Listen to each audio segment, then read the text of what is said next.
Give me more Doge, baby. Good morning, 8:05. It is great to be here. Happy Friday as we roll till the high 70s this afternoon. My goodness, let's go. Woo! Let's go. Oh, man. And let's go Doge. Last night was an incredible night for Doge in general as Bret Baier of Fox News held a 30-minute interview with Elon Musk and the geniuses behind the Doge curtain.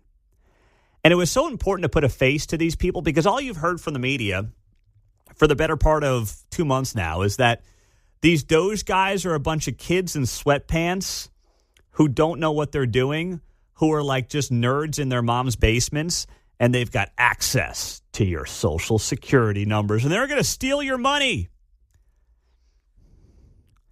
Turns out these are tech geniuses and these are billionaires. And no offense to you, they don't want your $1,500 Social Security check. They call that in their own bank account a rounding error. That's what they call it. That's dress or change. That's who these people are. You've got folks like Joe Gebbia. He's one of the founders of Airbnb, who was on this interview last night. He's 43 years old and worth $8 billion. You think he's doing this to steal your mom's Social Security check? Get a life. Go touch some grass. What you saw was a group of patriotic Americans trying to literally save their country from the financial cliff that we are running towards, sitting in $36 trillion in debt. And using their talents that they have been blessed with and the skills that they have developed over years to be incredibly successful businesses or businessmen and women and entrepreneurs, and do this in a way that helps their country. Because guess what? The bureaucracy has failed the American taxpayer, and the government has failed the American taxpayer. These looked like just decent, honest people who wanted to give back to their country. Take a listen to Tyler Hassan. He's a Houston businessman. I looked him up, and I did some digging on each of these folks. He is, or was, the chief executive officer of Basin Energy down in Houston, Texas. He's got a Princeton degree. He's worked in the energy sector down there in Texas for well over a decade at this point. And he gave all that up to go help Doge. You think he gave up being the CEO of an energy firm in Texas to steal Social Security checks from old people? How much propaganda are you willing to take to believe that? And listen to what he had to say. Do you guys all see this as a patriotic duty? I mean, is that really what this is about? It's essential. Very much so. I do, 100%. I was running 5 businesses in Houston, and I left that. I left great people to do this, and my wonderful wife said, go for it. And here I am. But I feel like this is me giving back to the country. If we don't do this, we're sunk. The ship, unless this exercise is successful, the ship of America will sink. You can always have beef with politicians that you didn't vote for, but the beef around Doge, the screaming from, Emmanuel Cleaver in Kansas City and other folks about Doge, when these are the people who have been tasked by the President of the United States to help clean up an issue that, frankly, people like Emmanuel Cleaver wouldn't even know where to start cleaning up. The guy couldn't even clean up his own car wash, no pun intended. Never mind cleaning up the bureaucratic bloat. He's got no chance. These are serious and highly successful people that do not seem to be driven by partisan politics. They seem to be driven by a love of country to clean up the mess that our government, yes, on the left and the right, created over the last several decades. And you heard from some of these folks last night in the sit-down with Bret Baier, and take a listen to this guy. I just played the Tyler Hassan clip. Here is Aram Maghdassi. I believe I got that right. Talking about Social Security fraud. There is Social Security fraud. It's happening. And he explained how and why this is happening. And to give you this guy's background, Aram is an engineer who previously worked for Musk at X and Neuralink. So this guy has the kind of experience you would want to try to find efficiencies, to try to find waste, fraud, and abuse. And he highlighted this yesterday. And if you are someone who can't stand DOGE, if you're someone who's thinking about going down to State Line Road and lighting a Cybertruck on fire, listen to what they're doing here first. I'll say the two improvements that we're trying to make to Social Security are helping people that legitimately get benefits, protecting them from fraud that they experience every day on a routine basis, and also make the experience better. And I'll give you one example is at Social Security, one of the first things we learned is that they get phone calls every day of people trying to change direct deposit information. So when you want to change your bank account, you can call Social Security. We learned 40% of the phone calls that they get are from fraudsters. 40%? That's right. Almost half. Yes, and they steal people's Social Security is what happens. Is they call in, they say they claim to be a retiree, then they convince the Social Security person on the phone to change where the money's flowing. It actually goes to some fraudster. This is happening all day, every day, and then somebody doesn't receive their Social Security. It's because of all the fraud loopholes in the Social Security system. 40%. You heard from this tech engineer who is helping DOGE, Aram Moghadassi. 40% of the phone calls to Social Security are fraud attempts. You would think that the Emmanuel Cleavers of the world would appreciate this. You would think that they would say, well, of course I would want somebody to figure out how to make sure that 40% of the calls, because first off, it's a waste of the time of Social Security employees if nearly half of their calls are fraudsters. And then you're obviously moving people's monies around that they have been promised by the government. Fraud is happening in real time. Money's getting sent to who knows who, wherever in the country or the world for that matter, through various bank account changes that are happening. You would think you would want to clean this up.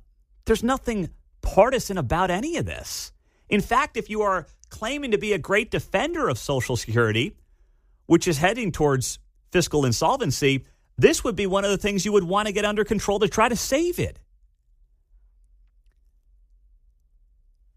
But you look at the media coverage of some of this from last night, this interview that was done by Bret Baier on Fox News. And, you know, just a quick Google here. NBC News writes this headline: Elon Musk's DOGE tries to put new faces on its reclusive federal office. I mean, you have got to be freaking kidding me. Reclusive federal. The entire bureaucratic establishment is a recluse federal office, as far as I can tell. It's the definition of a reclusive federal office. No one can name any of these people. Now you've got some adults in the room trying to actually solve the problems instead of just sitting there collecting a paycheck. And it's like, oh, boy, new faces on its reclusive federal office. The Daily Beast, a left-wing online publication, writes, Musk hides big balls as DOGE goons spew wild claims on Fox. Remember the guy, Big Balls, who was like this made-up online figure they obsessed over as being one of the brains behind DOGE? He was like this 19-year-old kid who apparently just sat in sweatpants all day and was some kind of tech whiz who was also going to steal your grandma's Social Security check. Now, I understand that the Daily Beast is desperately looking for big balls. That's probably not a coincidence with that staffing unit there at the Daily Beast. They're always in search for big balls. But it's like, guys, give it up. You're going to have to find your big balls somewhere else. I'm sure you can do that on your own time. But if you think that people are going to be freaking out over DOGE and some 19-year-old kid who calls himself Big Balls, and that's what they're losing sleep over every night. No, I saw 10 highly successful individuals sitting around Elon Musk last night saying, this is what we're doing, this is why we're doing it, and we are genuinely just trying to give back to our country. That's it. That's what I saw last night. And frankly, that interview, if there's a mistake that DOGE made, that interview should have been done on day one that DOGE was created. You would have had faces and serious people beyond Elon Musk who sometimes is just doing too much trolling on X, which actually hurts his credibility. What you see now is you see business leaders, you see tech entrepreneurs, you see the founder of Airbnb out there saying, I'm worth $8 billion, guys. I don't have to be doing this. I'm trying to help out here. Those are the people that you need.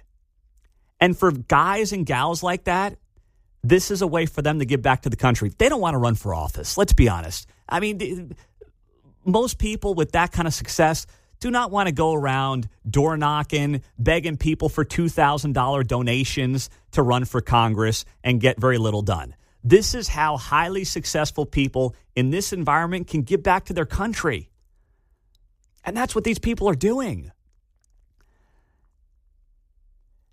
And if there's a mistake that they made, it's not doing a sit down like this sooner. Because instead, the media defines you by Elon Musk's goofy posts on X sometimes and some made-up 19-year-old nicknamed Big Balls. It's like, no, I've got CEOs and tech geniuses who are actually running the show here, and here's some of the stuff they're doing. And I would say this much. You know what these 10 people should do that were on that interview last night with Bret Baier? I know they went for the friendly sit-down with Fox, but go to CNN. Go to MSNBC. You guys have the facts. You've got the data. Go to everybody who's going to have you. Go on with Rachel Maddow tomorrow night. Although I think she only works one day a week, right? Or no, she's working every night during Trump's first 100 days in office, is I believe what's going on now. So she's actually, earning that $25 million paycheck for a little bit here. Go on Rachel Maddow's show. Go on Jon Stewart. Go on CNN. I can't even name a CNN anchor. I was going to say Don Lemon. He's long gone. Fredo Cuomo's over at News Nation, so I can't even name a CNN anchor right now. Abby Phillips. Thank you. Go on Abby Phillips. Give Scott Jennings the night off. And do the same thing you did last night with Bret Baier. Do not just go for the friendly, because let's be honest, with Fox, you're talking to people that are generally going to support you. Go talk to the people who do not support you or who have been lied to by their preferred media outlets and say, here's what's really going on. We're trying to save Social Security. We're trying to find efficiencies. We're trying to get back to our country. That's it. That's the goal here. And oh, by the way, here's our background. And here's why you should at least give us a chance. You can't miss if you do that. And I believe they would have success in any interview room with any anchor on any TV network or any podcast or radio platform out there. They would knock it out of the park based on what I saw last night from Elon Musk and some of these new DOGE faces. And in the meantime, the Daily Beast will keep searching far and wide for some big balls. 913-408-7957. It's 8:18. It is great to be here on 95.7 FM. We're streaming on the KCMO Talk Radio app. I was waiting for somebody to decide that they were going to take the mantle as the musty moo-moo caller on the show. I just figured it was only a matter of time, courtesy of Congressman Cleaver. And I guess we have someone on that front. So let's go to Gladstone, where the musty moo-moo is hanging out. What's happening up there, my man? Well, that's Mr. Musty Moo Moo to you, okay? My apologies. Yeah, and so, Pete, I'm going to disagree with you. I think bringing out DOGE, the men behind DOGE, after the Democrats made him out to be the biggest boogeyman in the world, I think was the right way to do it. They accused him of, like you said, stealing grandma's money and doing this and firing people, and, they're just horrible. They've got tails and horns, and they come out, and here's the successful billion and millionaires who are doing this. Like all of the politicians always say, I'm doing this for community service. No, you're not. These guys are. And I agree with you 100%. Go on the charm offensive right now. Go on CNN, MSNBC, Face the Nation. Go on it and just show the people who's making the changes. I think they played it right. But no, see, this is where I disagree. Getting ahead of the narrative that the legacy media was going to beat you with is you got to stay one step ahead. You knew this was coming, so get one step ahead instead of waiting 2 months to put serious faces to these people beyond Elon Musk. So I know what you were saying, but I agree with you in the sense that going on the charm offensive right now is the play. Doing one interview on Fox News is frankly not enough because that's not going to get aired anywhere else. I mean, shows like ours will carry some of the clips, but no one else is going to be playing anything from last night. They've got to go to where the dissent is right now.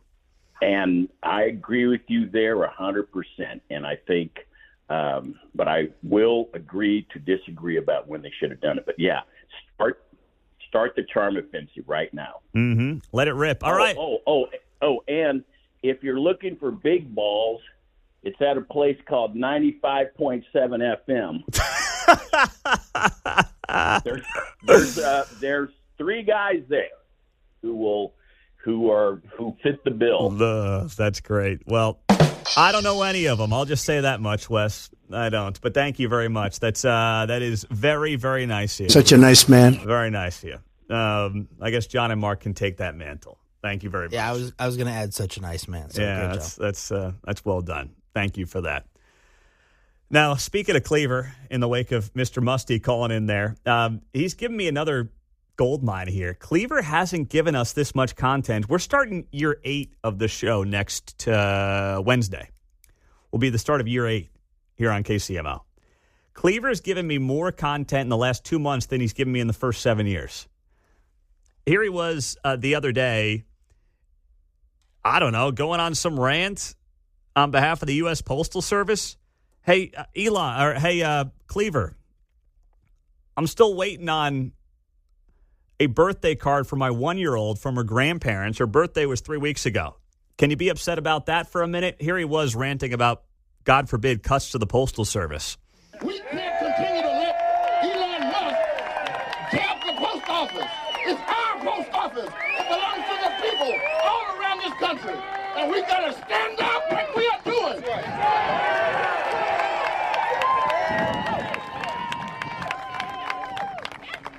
Even a worm will wiggle if you step on it. What we're going to do until some change comes, we're going to wiggle. We're going to wiggle all over this country until the change comes in. Okay. He's wiggling in the video. He's wiggling in the video. It's hilarious.